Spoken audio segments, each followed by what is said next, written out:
Thank you for joining us today. Today we want to talk about something which I feel is very, very important, and that is the future of your child. So your child's future career. School is one part. Let's say it's a building block from preschool to primary school to high school, and then ultimately what happens after school. And so for me, many years ago, I did a master's dissertation, and it was about career guidance for secondary school students. And it was obviously a very important aspect at that stage. Little did I know that things would open up in terms of careers, and there's no block anymore. In those days, there were blocks. If you didn't get certain marks, you couldn't study certain things, and you couldn't get into university, or you couldn't get into any kind of college. These days, things have changed a lot. And I'm very happy that things have changed. So there are no blocks. You can study something which will lead to something else, which could lead to something else. And I love that idea. And these days we talk a lot about entrepreneurship, and at our school we want to look at that. So this evening I'd like to share some of those ideas with you, what we are doing at the Bridge in terms of subject choices and in terms of what those subject choices lead to, because I believe that is vital. It's not just about completing a matric, it's about what happens after matric is probably more important. And I would like to say at the Bridge we have grade 8s and 9s at the moment, and next year will be grade 10s, and we are thinking about what that leads to ultimately. So one of the areas for me, I suppose it's been a topic of mine since early days, was about when you're a teenager, you have to decide for the rest of your life what you want to be. And I think luckily in today's world, it's not the case anymore. We can make changes, we can decide later on, this is not a good fit for us, and that is possible, but we still need a grounding. So for me, it was difficult because I think my mom, back in the day when I was a child, my mom wanted me to be a medical doctor, and everything was about that. So subject choices would be for that, everything would be for that. And yet, nobody asked me if I wanted to be that, and I didn't want to be that at all. And yet, that was an aspect of the subject choices, careers, whatever you want to call it at that point. And I didn't want to do that. I'm a psychologist now, and I think that became, for me, a love of people and motivation only later on. But I guess at school we needed to be a little bit more careful in terms of subject choices. Why did I do certain things when I probably didn't need to? And I think that's the key. You want to be able to choose for your child the right subjects, the right school. All right, so just a little bit more on the personal side. For me, even now my children might say to me, you know, I have a master's and a doctorate in psychology and for teaching, but my children will say to me, but Dad, you're not a real doctor. And I think that's the important part. I don't want to be, and that's okay for them to say that, and for anyone to say that, because I think they mean a medical doctor, and that is not me, and it never would have been me. And I chose those subjects at school, and I'm not sure why I chose those subjects, because they weren't really my passion, they weren't what I wanted to do. So I think we need to decide for ourselves, for our children, we need to collaborate, we need to talk about what is a passion, what is it that you really like doing. And often children will be, they're not sure, and I would like to say to them, look, we will offer them subjects which would lead to university studies possibly, would lead to particular careers. We would like to incorporate all those things at the Bridge. My dad was an electrician, and as you all know, electrician is not an engineer, and not an electrical engineer at all.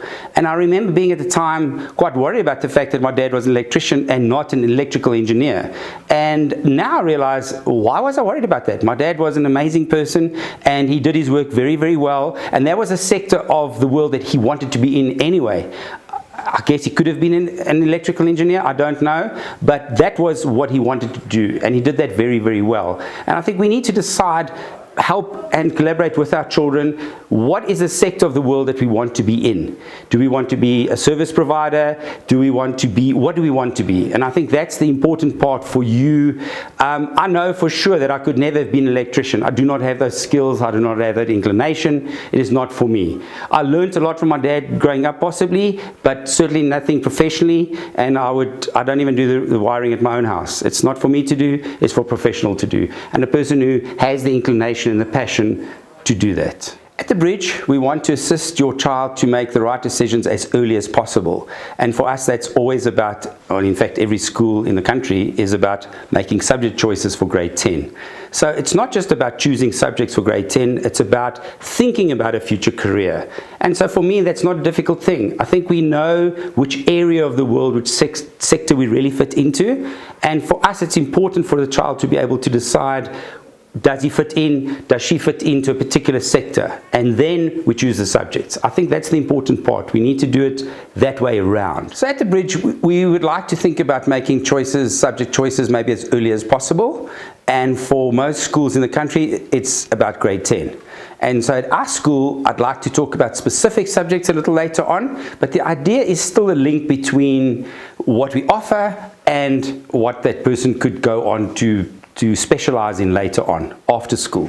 So why the Bridge? Why are we concerned about our children?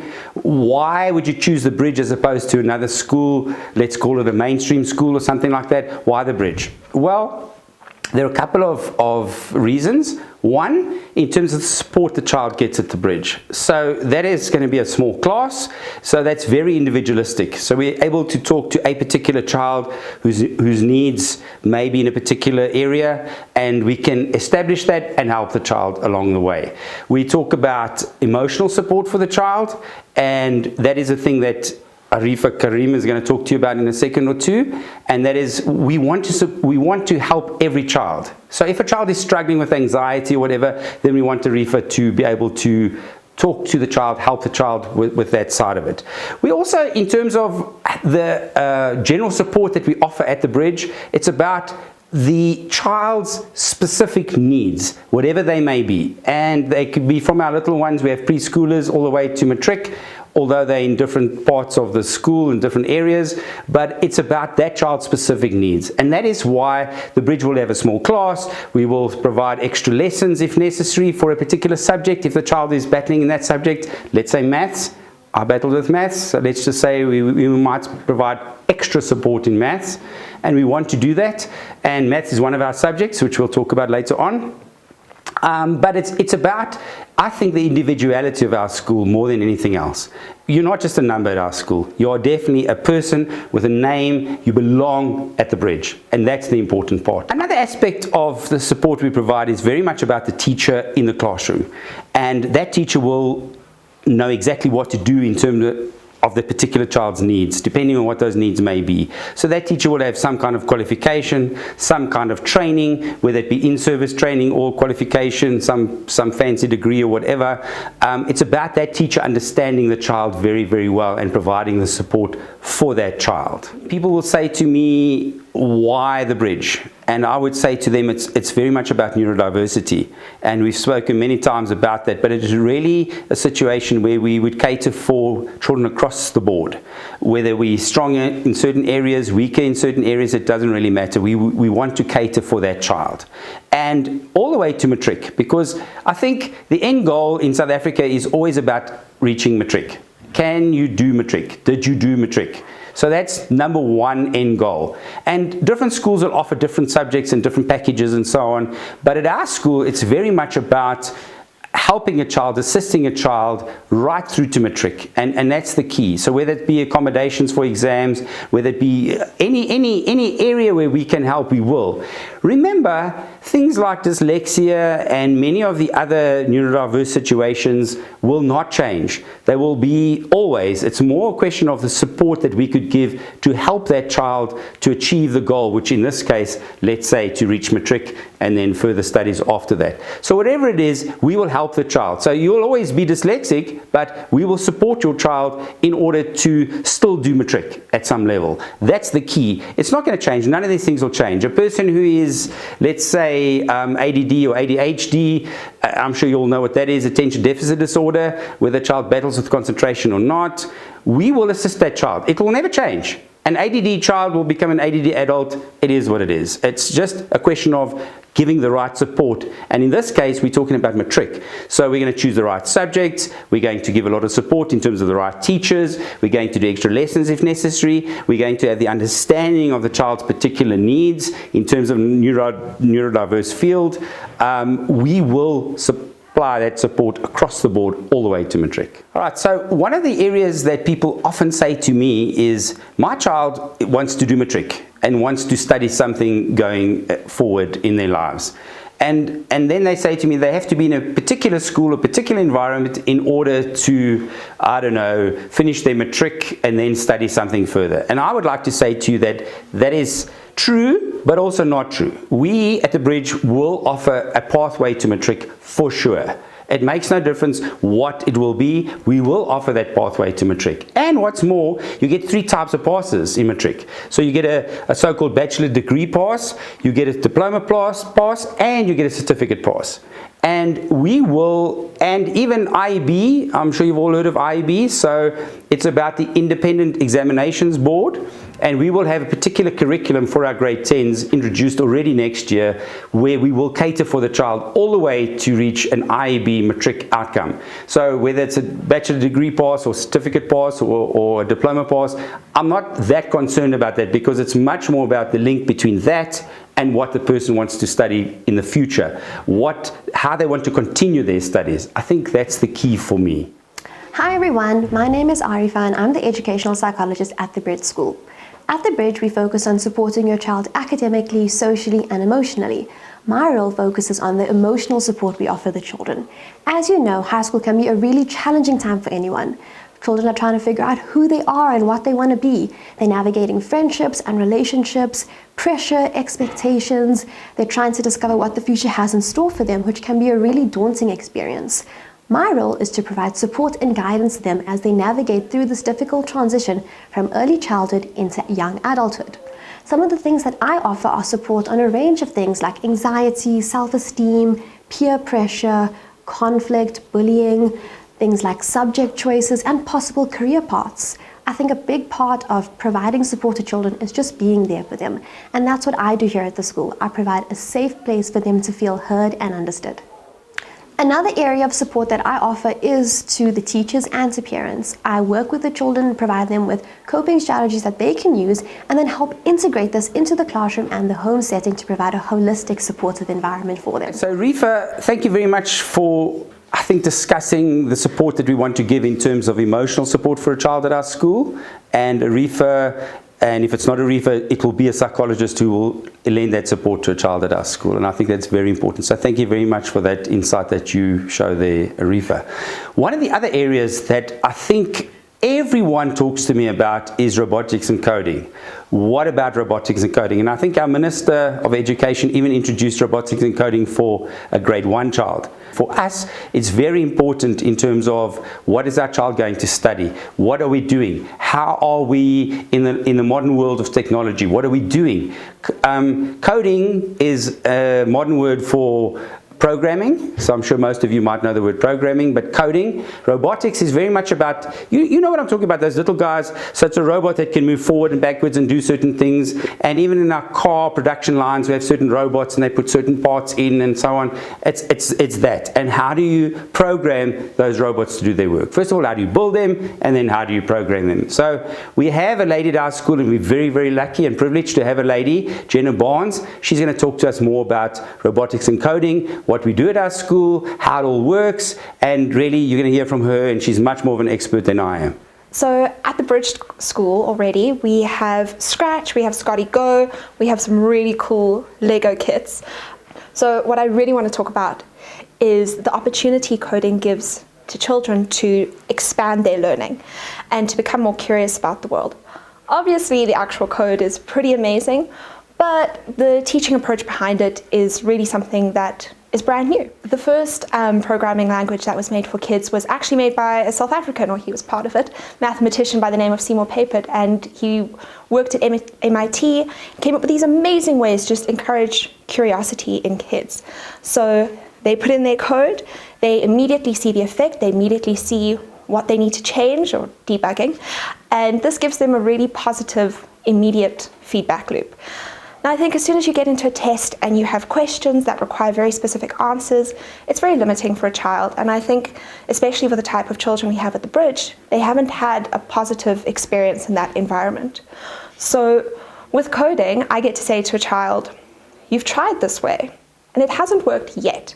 So what is the new solution you're going to find? What are you going to research to try again? And the positive feedback comes in them trying their best. And you see they really catch on to this really, really fast. Kids get curious very quickly, and it's really cool. I know when we think of coding, especially in terms of screen time can be quite scary. Think of kids sitting in front of a computer and just going, and it doesn't seem like the most productive thing. But coding is a blank slate. It's a really great opportunity for kids to be creative. Even with something as simple as sitting still, coding is not that. It's active, it's interactive, they have to help each other, there's a lot of peer learning. We're trying to get to the basic concepts in terms of there's an input, things happen, then there's an output, what are you going to see? And you can do so many different things with that in a classroom. At the Bridge, we really want to zone in on each child and give them a personalized learning experience. And as soon as they're working with something where they can go at their own pace, they can execute their own project, they can design projects that are around their skill level, they can ask questions.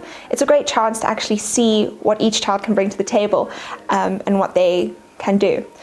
There are 4 main things, which I've touched on a few of them, 4 main things that are very important in a coding classroom or STEM classroom. That's projects, first of all. So I am not going to give a child a question and ask for one answer. I'm going to say to them, what is the project that you're showing me today? What are you designing? It's such a great opportunity, and they come up with such cool things. We've got a lot of kids with really niche interests, and they really each bring their own thing to the table. We also talk about peer learning a lot. I want the kids to be able to help each other. I want to encourage, who are you going to ask first? Are you going to come to me and ask for the answer? You can, I'm there, but there's also your friends. You can learn with your friends, you can figure it out with each other. We don't like to talk about wrong answers. It's all just a process of figuring it out and trying again, and that's what you get to reward as soon as you take this approach. I've spoken about the niche interests, also includes passion. What game do you want to make today? On Scratch, what interactive discussion do you want to have? And you can build that all with block code. Some kids have made some really cool stuff. And lastly, it's play. It's a chance to bring out their curiosity. It's a chance to learn with a type of playfulness that is really, really unique and very cool to see. What I've discussed right now is our approach to grade 8 and 9. From grade 10, our learners can take CAT, which gets a little more advanced, gets into the real fundamentals of computers, and they can take coding and robotics as an extramural. All right, so thank you, Jenna. And again, that is expertise. I really don't know anything about it. I know a little bit more now that I've listened to you, but not enough. And I think we need to always work with the experts in whatever field, which leads me to subject choices, because what are we talking about? We're going to do English and Afrikaans. Afrikaans is our first additional language at this school. We've introduced conversational Zulu as well. Then we're doing mathematics. And some people talk about core mathematics, or they talk about pure mathematics, and that will be one of the subject choices, or mathematical literacy. And for me, that's a much more useful subject because it's about how to use money and numbers, how to calculate interest. It's a much more practical, useful subject as far as I'm concerned. If you want to be a mathematician, do the pure maths, but rather do something where it's a much more practical situation for me. So subject choices is very, very important, and I call it backward engineering. So we want to almost look at what sector of the world we want to be in, and then we decide what subjects you want to be in. So you're going to do those subjects to matric, so it's almost like the world you want to be in, then the matric, and then subject choices. And unfortunately we have to really choose that in grade 10, but it's more about what am I interested in. A couple of the subjects that we're going to do, for instance, we're going to do a thing called CAT, and I'm not sure if you know what CAT means, but it's Computer Applications Technology. And the idea is, again, to be able to use a computer. What are the programs? How do we use it? What do we do? So very, very important subject for me. We're also going to do something like hospitality studies, and that can lead to a career in that world. And it's not just about cooking, it's about hospitality. So how do we provide for people? And probably people know about hotel school because that's what most people would realize. But yes, a qualification in hospitality studies would lead to hotel school, possibly. It can be one of the things, and there are lots of campuses across the board. If you can just think of something like Capsicum or whatever, or hotel schools aligned to a particular hotel. So that is one of the areas that you would do background engineering. I want to be in the hospitality field. I'm going to go to matric. I'm going to choose hospitality studies as a subject for grade 10. So there are many different subjects that we're going to offer. We also want to offer tourism. We want to offer business studies. And the reason for business studies is about entrepreneurship, because in today's world it's about what can you do, how can I run a business, how can I use my own particular skills to run a business. And I think business studies is a big part of that, and also entrepreneurship. So we will do subjects across the board, all the standard subjects. We'll also do life orientation and so on, but it's really about a choice for a child to be able to decide what they want to do. Remember, no field will ever be excluded. It makes no difference. If you want to study something further, you can reach matric, you can do a diploma course further, which could lead to something else, which could lead to something else. So no door is ever closed, and I think that is the key. I want to be able to say to a child, it doesn't matter. You will choose certain subjects because you're passionate and you align yourself with those particular subjects, and that's fine, but it still is a situation where once after matric, if you wanted to do a particular certificate, which could lead to a diploma, which could lead to some other fancy degree, it's very much about a child knowing that the door will never be closed. Did you know that some accommodations can be carried all the way into university? So for instance, if you needed 15 minutes per hour and the university exam was 3 hours, you could have an extra 45 minutes. Obviously there has to be a paper trail, so-called paper trail, all the way to that, but that is a possibility. You can carry that accommodation all the way into university, and it's very well accepted across the board.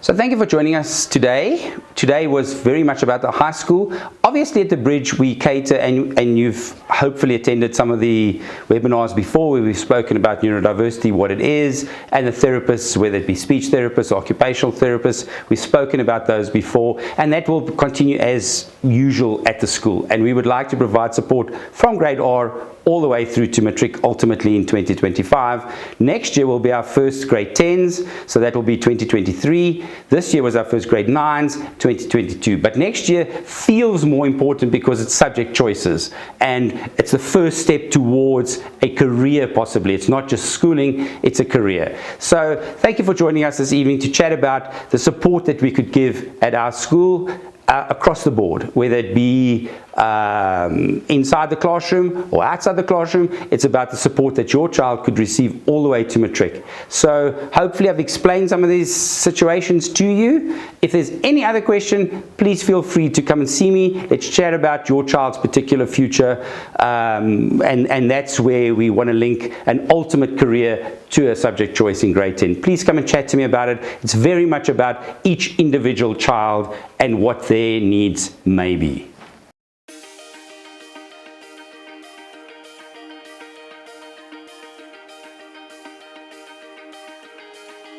Hi, welcome to The Bridge, where we believe in excellence in education.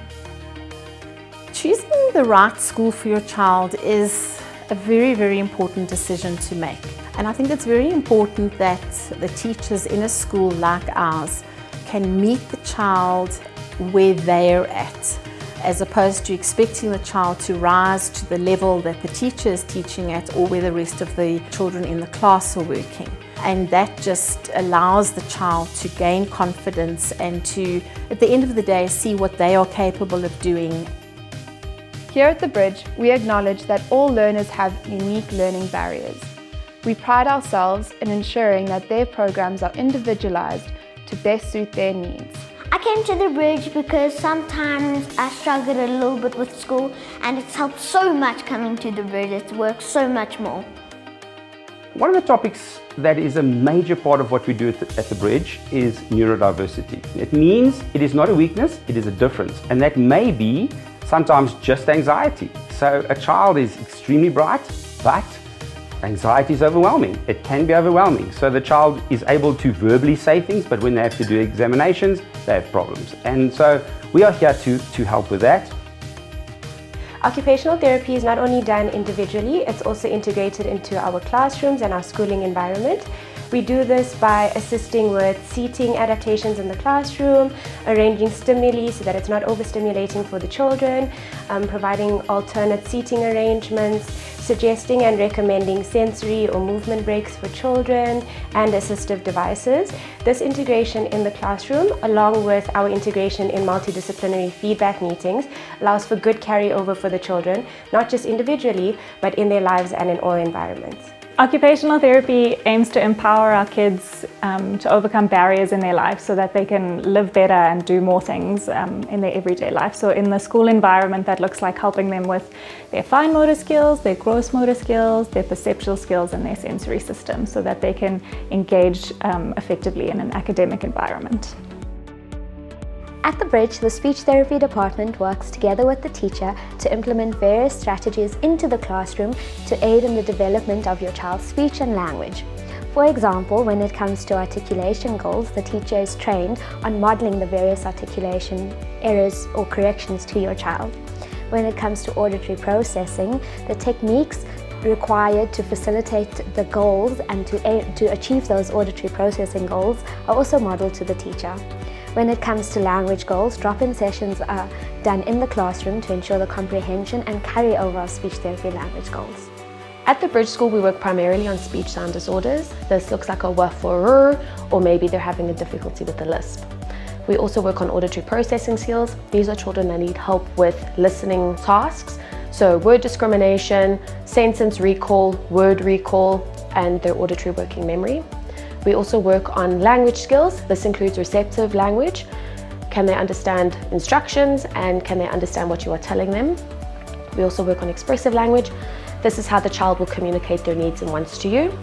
These all just help the children work within their academic environment effectively. At the Bridge School, a close relationship between teachers, parents and therapists is crucial. We work together as a team to ensure that what is done at school is followed through at home. This ensures the best for our students. The first time I joined school I was nervous, scared, but after a time I got used to the people, made friends. When I came to the Bridge, I made friends quickly because I expressed my feelings and I wanted everyone to know what my personality was like, and it was very fun and it still is fun and I enjoy being at school. I've made a lot of friends at the Bridge since I just came in grade 6 because most of us have the same interests. At the Bridge, we offer many cultural activities for our children. Some of these include the Fit, dancing, drama and arts. We also have music, chess and yoga. We feel that it is important to have a well-rounded child here at the Bridge. Therefore, we encourage each learner to take part in at least one extracurricular activity per term. These sports include soccer, swimming, tennis, netball, athletics and cross-country. When I joined the Bridge School, my academics got better because of the teachers helped a lot to improve my marks. I love my LO, natural science and English teachers because they all make the lesson fun and they make it easy for us to understand. Almost every single parent I talk to talks about robotics and coding. So we do it as an extramural, and we also do it in terms of our computer lessons at the school. We are very lucky in that at the Bridge we are able to grow the campus and we are able to expand, and we will be all the way to matric. We will need specific facilities for our matric students and grade 11 students and grade 10 students. We are wanting to follow the IEB curriculum, and we will have a range of subjects which will empower the child to pursue the education they want to after matric.